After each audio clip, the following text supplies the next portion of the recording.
আমরা এখন ঘটনাস্থলে উপস্থিত আছি এবং আমার সাথে যিনি উপস্থিত আছেন উনি হচ্ছেন আমাদের সরাইল সার্কেলের এএসপি তপন সরকার।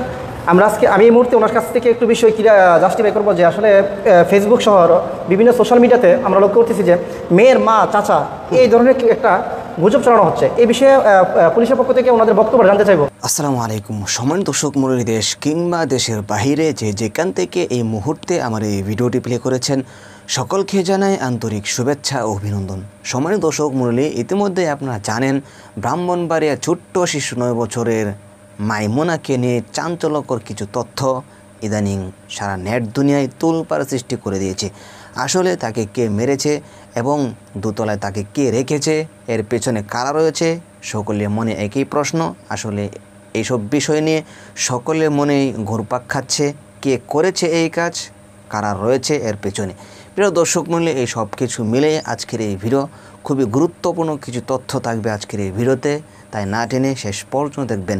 তার আগে ছোট্ট একটা রিকোয়েস্ট, আপনি যদি আমাদের এই চ্যানেলে নতুন হয়ে থাকেন তাহলে অবশ্যই চ্যানেলটিকে সাবস্ক্রাইব করে পাশে থাকা বেল আইকনটি অন করে দিন। প্রিয় দর্শক, তাহলে চলুন কথা নাম্বারে একটি লাইক করে দেখতে থাকুন বিস্তারিত।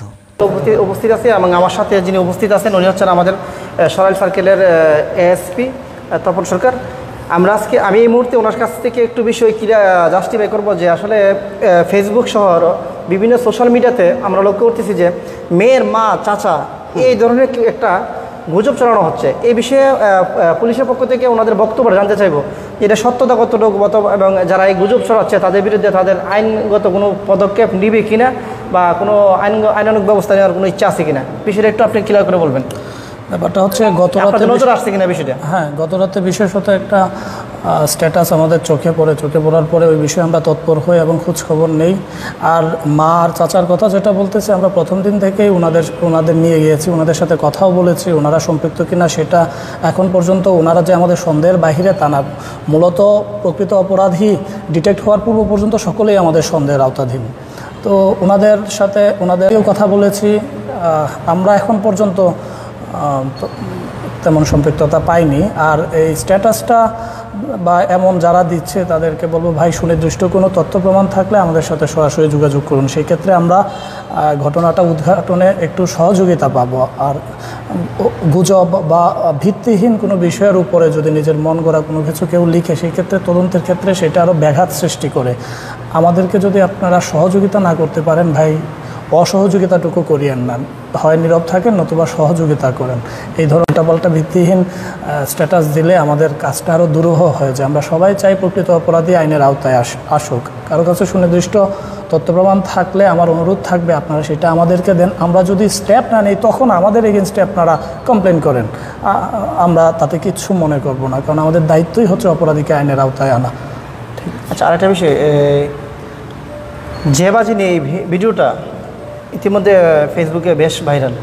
তো ওনারা ওদের দাবি হচ্ছে যে মেয়ের মা এবং মেয়েদের যে চাচা তাদেরকে জিজ্ঞাসাবাদের জন্য থানায় নেওয়া হয় না, অথবা তাদেরকে জিজ্ঞাসাবাদ করা হয় নাই। এই অভিযোগটা কতটুকু সত্য? আপনি একটা ভিত্তিহীন কথা। ঘটনার দিনই যেদিন লাশ পাওয়া যায় সেদিনই ওনাদের আমরা নিয়ে গেছি থানায়, কথাবার্তা বলেছি। ঘটনার আগের দিনও ওনাদের বিভিন্ন অ্যাঙ্গেল থেকে কথাবার্তা বলা হয়েছে। আমরা আমাদের তদন্ত প্রক্রিয়া যেভাবে সুষ্ঠু হতে যায় সেইভাবে আমরা আমাদের প্রত্যেকটা ইনস্ট্রুমেন্ট কাজে লাগিয়ে আগাচ্ছি এবং তাদের সাথেও আমাদের কথা হয়েছে। আপনারা প্রয়োজনে তাদের সাথেও কথা বলে দেখতে পারেন।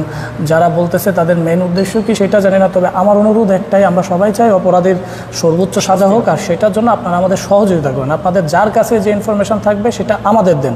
আমরা যদি সেই ইনফরমেশন যাচাই করে সঠিকতা নির্ধারণ করে আমরা যদি স্টেপ না নিই, সেক্ষেত্রে আমাদের দোষারোপ করেন, তখন আমাদের এগেনস্টে আপনারা যা খুশি তা করেন, আমাদের কোনো আপত্তি থাকবে না। বাট ভিত্তি বার্তা বলে পরিস্থিতিটাকে অন্য খাতে নিয়ে যাবেন না। এমন ন্যাক্কারজনক একটা ঘটনার সুষ্ঠু তদন্ত এবং সুষ্ঠু বিচার আমরা সকলেই চাই, কাজে আমাদেরকে সহযোগিতা করুন। ধন্যবাদ।